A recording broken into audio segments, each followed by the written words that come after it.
Welcome, survivors, burnout community, and those just interested. It's Kelly Bubolz, trainer, author, speaker, and your burnout prevention mentor. Burnout is not taboo. It's our reality in this chaotic, fast-paced world. But we're not going to let it drive the narrative to our stories. We're going to do something about it. So let's dig in.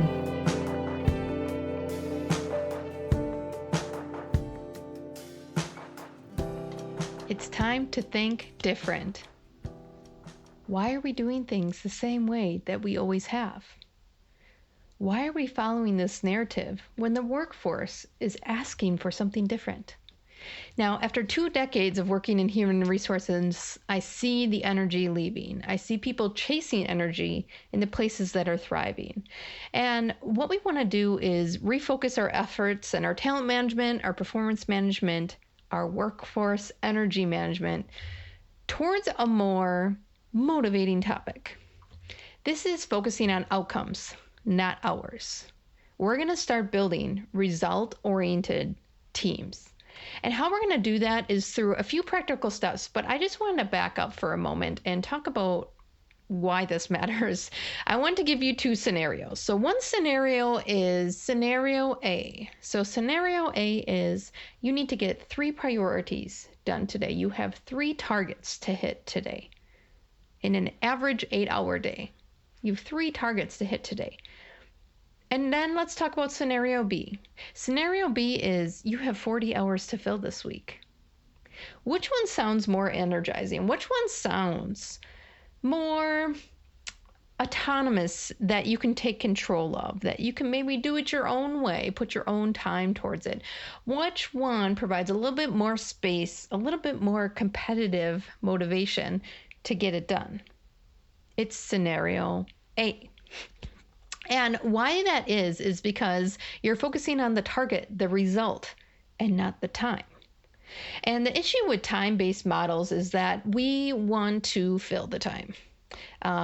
It becomes long hours, and that doesn't necessarily mean more productive.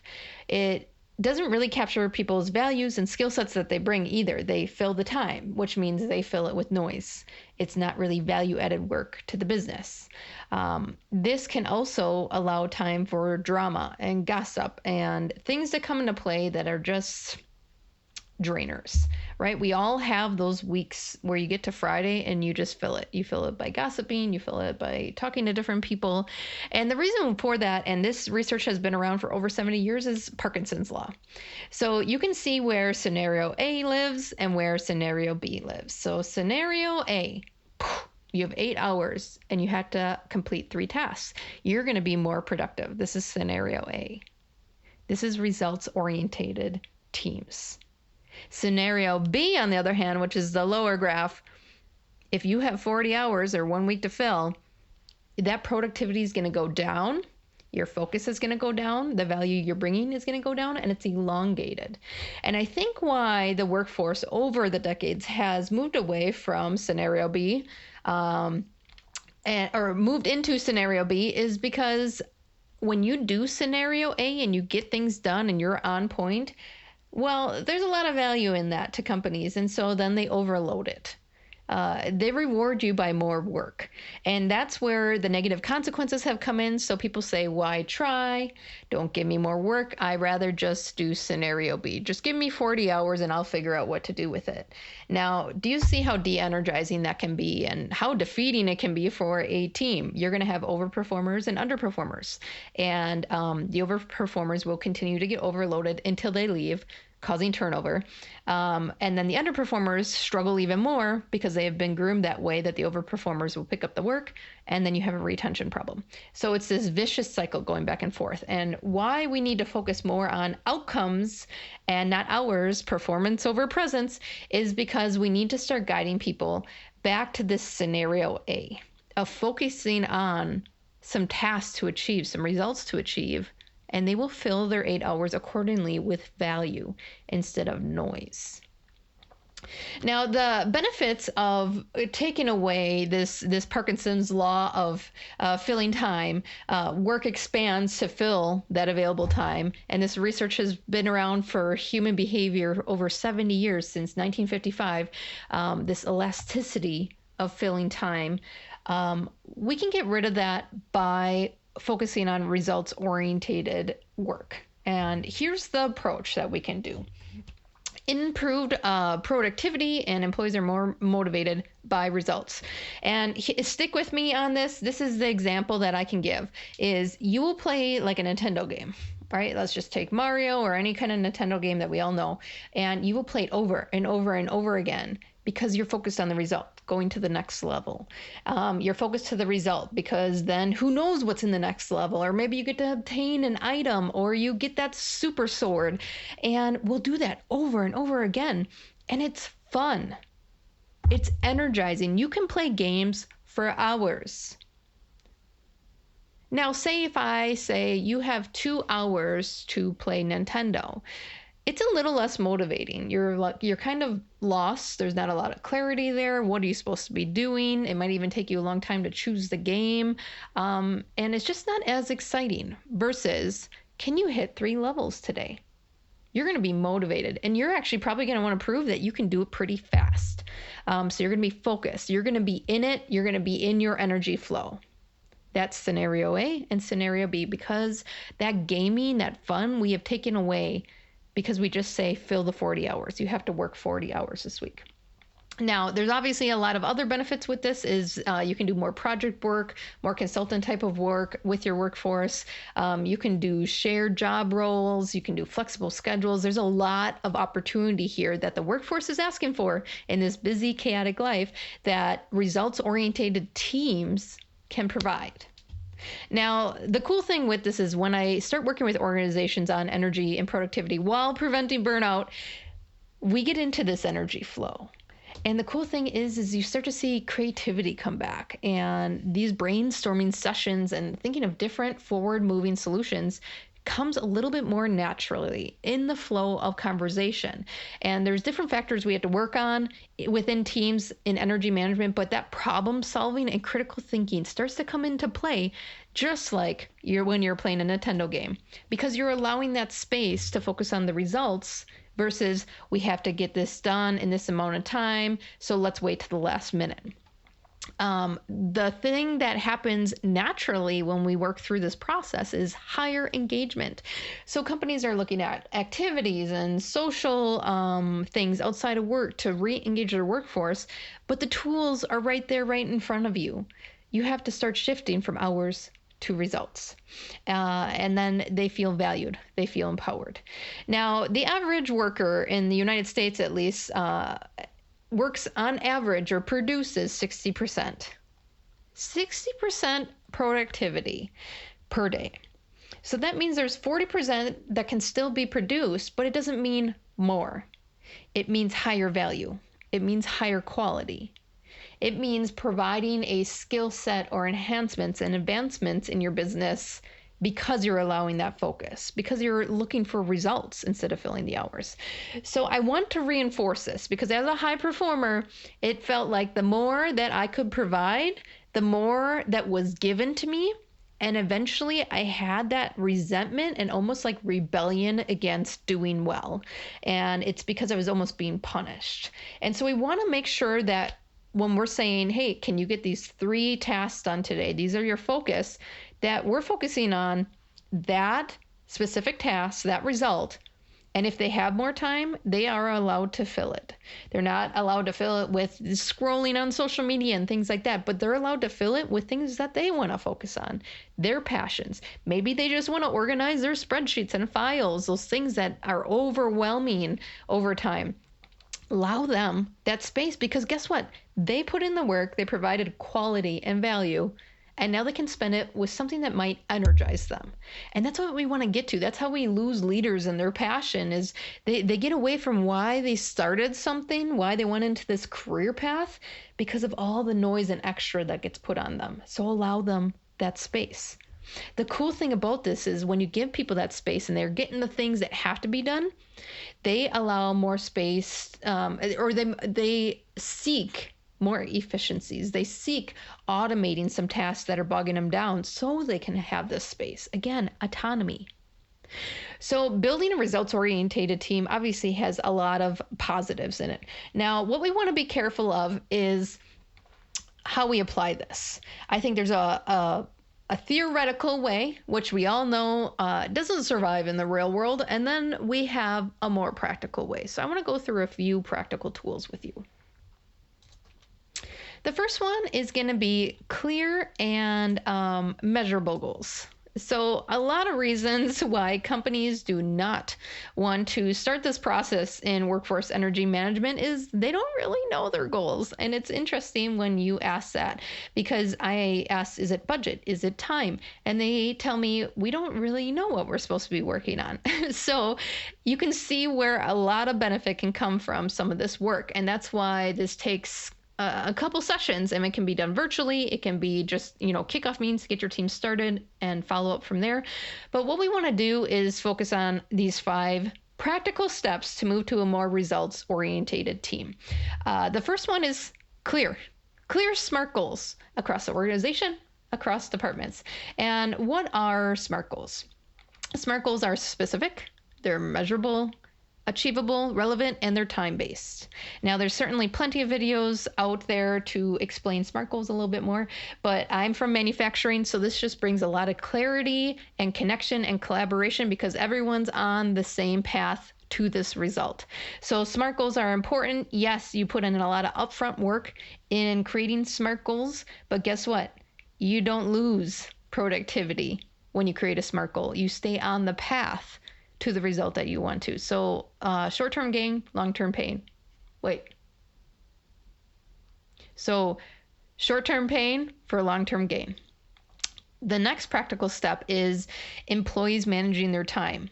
This comes with high accountability that we're going to get to in a little bit, but why I have to work through different sections of the workforce energy management is because the team has to build trust. The team has to work on collaboration and how they communicate with each other. They have to understand each other's work styles and what motivates them. So all these factors go in, and guess what? There's trust and communication there then for them to build out their own time. And why that matters is no one wants to be micromanaged. What a waste. If you wanted to micromanage people, then you should just get robots. You should just get automated tools. People bring value. People bring skill sets. And that's what we want to focus on, is having their efforts and time on that. So allowing people to focus on that result. So you have 3 tasks to complete in 8 hours. Give them the autonomy to spend the time that they want to. Some people will take longer than others. Some people will whip it out by lunch, and then the rest of the day they can focus on managing their team or organizing their files or working on that project that they've just been so passionate about. Again, still work-related activities, but you got the result-oriented priority done for the day. So allow them to manage their time. I think by now we know that humans are different, our behaviors are different, and we work in different ways. There's some that love the office, there's some that love remote work, there's some that like both. So allowing them to manage their time, as long as all those foundations and tools are set up, is a beautiful way to re-engage your workforce. So we set clear, SMART goals. We're re-engaging our workforce and allowing them to manage their time because they have the right tools and the right relationships to be successful in that. Now, the third thing that I want you to do, and I want you to have those first 2 first, because this next one, leveraging technology, doesn't really happen effectively until you have those first 2 done. So when we track performance, track progress through leveraging technology, I think so far, at least from what I've heard on social media and some of the clients that I work with or after conferences, people talking to people, is it's been used as a weapon. People will use Teams analytics and Outlook analytics to see how much you've been online, when your status is inactive during the workday, and it's used as a weapon. And I think that just shows low trust in an organization. So to talk about energy drainers, right? We want to think different. These tools can actually be used for time management and enhancing people's passion and energy when it's used as that. So you can actually pull Teams analytics and email analytics with how many emails you're sending to certain people. You can color code your calendar, and then after the month is done, see how much in that color category you spent your time. Again, if I'm time blocking with my team, And I want people to really be hitting these priority tasks every day. And then I want them spending the rest of the day on their projects and their passion. They can color code their calendar that way. And so at the end of the month, when I'm having my one-on-one with my team, I can say, wow, you're spending a lot more on tasks than your passion project. So maybe we can shift some time. Where are you struggling? Where can we gain some efficiencies and automation? Where are you getting hung up that these tasks are taking so long in your day that you can't focus on your passion projects? That's where analytics can thrive. And I don't need to spend a lot of time gathering these analytics. They're all provided for me as long as I have the setup ready. The setup's not just in color coding your calendar and how you label things. The setup's in the trust, the communication, and the collaboration. So all that's there. That foundation is thriving. The energy is moving. Employees are trusting their leaders in that tracking, right? They have clear, concise communication there. Everyone knows the goal because you created SMART goals. Now move into the analytics of it. And performance management can be automated because everyone's on the same page and everyone's thriving to the same result. So do you see the energy? Right? We're all moving to something instead of this like being watched, being micromanaged. So leveraging technology works as long as it's used as a tool and not a weapon. And then the fourth one, which is interesting when I do leadership coaching, leadership workshops, working with focus groups of emerging leaders that are like your high performers or people who have a really great people skill set and they're moving into leaders. Feedback. Leaders are very nervous and apprehensive to give constructive feedback. And so getting them comfortable with regular feedback, because no one likes a boss that at the end of the year during their performance review has feedback that isn't great. And they had a whole year to tell you. It's after the fact now. It's after the fact that you didn't correct me or my behavior. So now I have to do cleanup, not real-time correction. And so getting leaders and the people who are leading these processes comfortable with regular feedback is going to benefit the whole organization. Again, if you want results-oriented teams, it's got to be real-time. Otherwise, you're already behind the 8 ball. So focusing on those results, not just efforts. Because if you're not hitting those SMART goals, something's wrong, something's broken. Please address root causes. Don't let it spin for months and now you're addressing all the symptoms.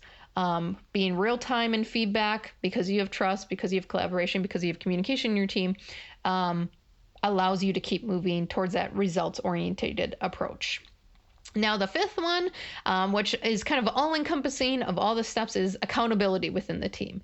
If you have a goal in mind, you have deadlines and you have tasks to meet every day, if you aren't meeting it, you need to hold yourself accountable or have an accountability partner or mentor within your team, because I think that putting this constantly on leaders to hold your team accountable is just a fancy form of micromanagement.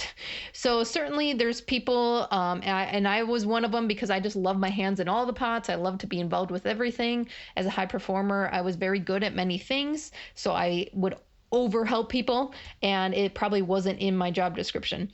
So my accountability was staying in my lane because I was actually making people under responsible. My accountability was staying focused on my projects and my passion. So accountability can be in different ways because of poor performance, because things are being completed, not completed with quality, or not hitting the goals that we set forth. Or it can be, hey, you're going all different lanes and getting distracted, so you can't focus on your passion and the value that you bring to this organization. So there's two different ways there, and accountability is going to go a long way when you have collaboration and communication and trust, because it starts to be peer-to-peer accountability instead of it's always put on the leader. So the reason why I mention these is because when you talk about scenario A and scenario B, one's defeating. One sounds exhausting. And in case you're wondering which one that is, it is B. If you want to tell me to fill 40 hours, I will fill it. I will do what I am told, but it's going to be full of noise. It's going to be full of what I think is value added, and it might not be value added to someone else or their organization. If you talk about where productivity is lost, where energy is lost, it's in scenario B. Scenario A brings energy. It brings productivity. It brings autonomy. It brings flexibility to a workforce that's screaming for flexibility. It brings options to different ways to do work, such as job sharing and flexibility, and maybe even reduce schedules for people who are struggling right now, struggling with daycare, struggling with medical things or personal things that they can't put 40 hours in. Guess what? Get your 3 tasks done, and that's it. Move them to non-exempt. They don't need to be exempt. They get that many hours in, and then establish policies and procedures so that they can maintain benefits or that they understand when they would lose benefits. There's a lot of different options that we can do in this modern day workforce. Why I love this work and why I want you to think a little differently is because this new workforce is chasing the energy. This new workforce is realizing they cannot survive in a fast-paced, ever-changing world where technology is advancing at an obscene pace of change, that we can't do things the way that we used to. We need to focus. We need to remove all the noise and provide value. And the way to be productive of that is to focus on results. So we need to move away from focusing on hours to focusing on outcomes. I hope that you subscribe and follow for all the future videos to come to think different. I know you're not lazy. Most people in burnout are high performers, those serving others before themselves. Don't discount this step today, the action in which you focus on your self-growth. Piecing together the puzzle is half the journey. Rediscovering yourself, energy, and establishing new habits is the other. Do not underestimate the untapped inner strength inside you. Explore more resources on my website to move from zombie mode back to liveliness. See you soon.